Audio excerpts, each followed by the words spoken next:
Greetings, friends and fellow cigar box guitar enthusiasts. Del Puckett here, and I often get asked this question: which is your favorite cigar box guitar? And the answer is always the same. It's the cigar box guitar that I got in my hands. So what makes this guitar so awesome? I was recently digging through my vault and I stumbled across this one here, number 100. And there's many things that make this guitar special, and I will explain a few of them. First off, this guitar was just, I don't want to say an accident, but it literally, I didn't plan anything. I was not intentional on anything. It kind of just happened. And as I look back on it, I can see a lot of flaws, shall we say, or I don't want to say errors, but just things that I didn't take into consideration back when I was building number 100. So first off, this box here, I found this box in an antique shop in a place called Forest Grove, Oregon, which is a suburb away from Portland. But let me show you some of the things here. First off, the box is awesome. This is a Cuban box, and you can tell there's three things here. You have the fingerprint and the logo here. You also have the tattoo or the brand, whatever you want to call it, on the back. It has to say Hincho, Habana, all that stuff. And then thirdly is this specific decal, often duplicated, counterfeited, whatever you want to call it, but this is the original one here. So if you got all three of these things here, 1, 2, 3, then you have an authentic Cuban cigar box. So this is that. So that's one of the pluses. One of the other interesting things here is this is just a one-piece thickness oak neck with no fretboard. I just cut the frets directly into that piece here. I do have a heel here. And let's see if there's a back angle. There is a subtle back angle. Ever so subtle. In fact, yeah, no, it's very, very subtle. And the hinge, this is back in the day when I did just ties. I didn't put the nail through, and then if you look here, the screws, see how the screws here are at an angle? This one here is kind of at an angle down and in. So yeah, I guarantee there was a reason for that. I probably wanted to make sure that I got stuck into this board that goes all the way through at a good bite. So these guys here are at an angle. The one in the middle is different, and of course this is my strap button right there. No frills, man. No frills at all. No corners, and all of this beat upness. That's like real. It's not poser, man. It's real distress. Whenever I built the or put the blocks in here, you can see the blocks are not even the same size. This is a little block here, and this one here is a big block.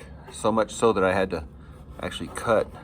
I don't know if you can see it here in this light. You can't see it in here, but there's another.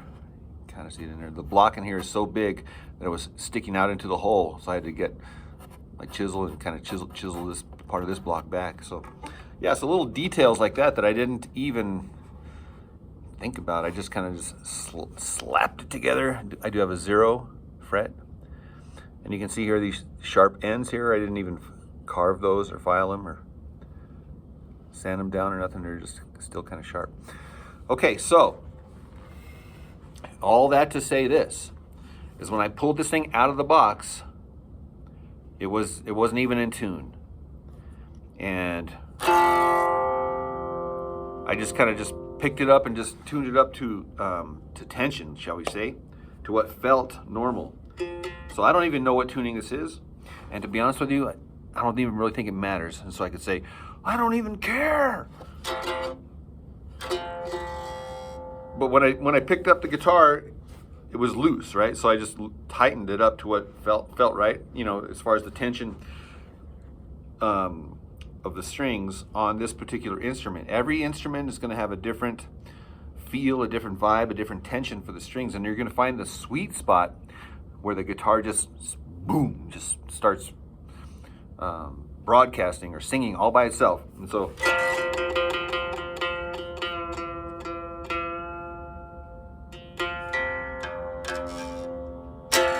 I don't know what it is, but it feels good as far as acoustic projecting this.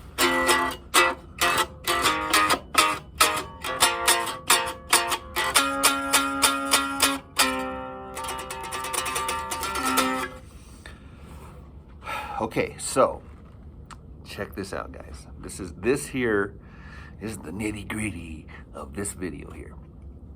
So remember how I said I don't know what this is tuned to?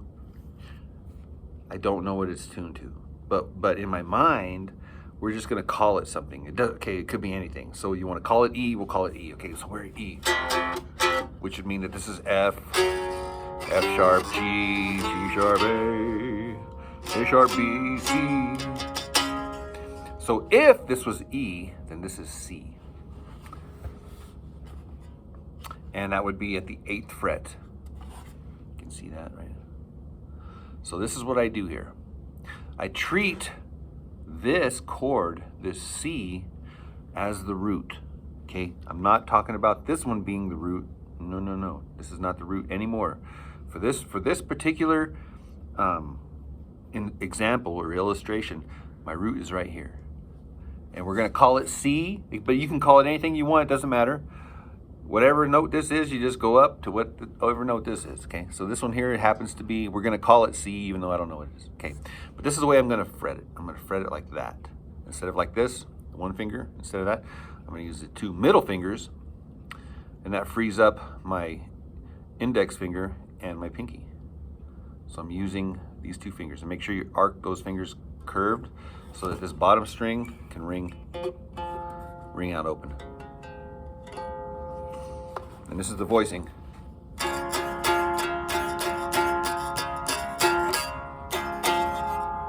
Now, here's the progression. I'm going to take my top finger and move it down 1 fret. Now I'm going to take the whole chord and move it down to the 5th fret. And then I'm going to take that whole chord and move it down to the 1st fret. Then repeat.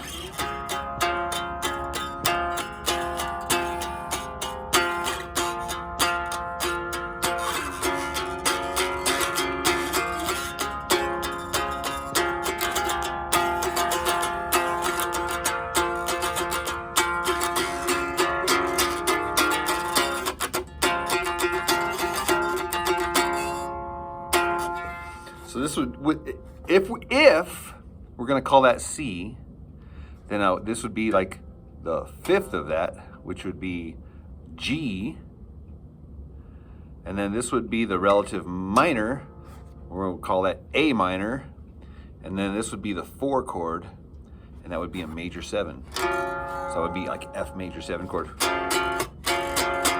A minor. But technically there's no 3rd there, so it's just A, but it's gonna be implied A minor. And then you got your fingers back in the back so you could.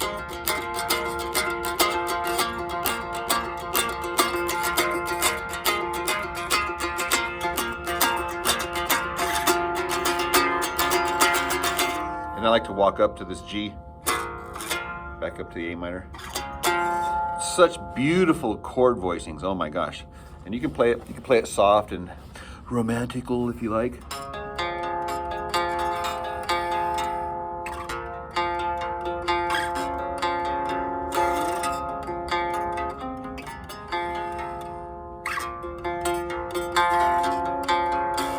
And of course you have all of your options and your chord embellishments. Major 7 to 3.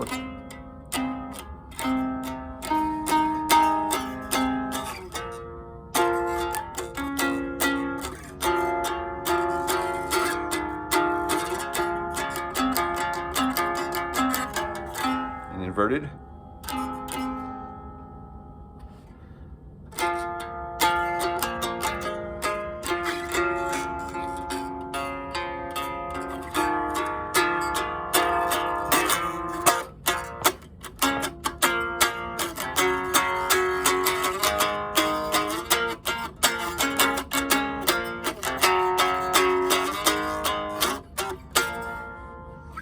So you can think of it as this note being the root, and you can also think of it as the relative minor being the root.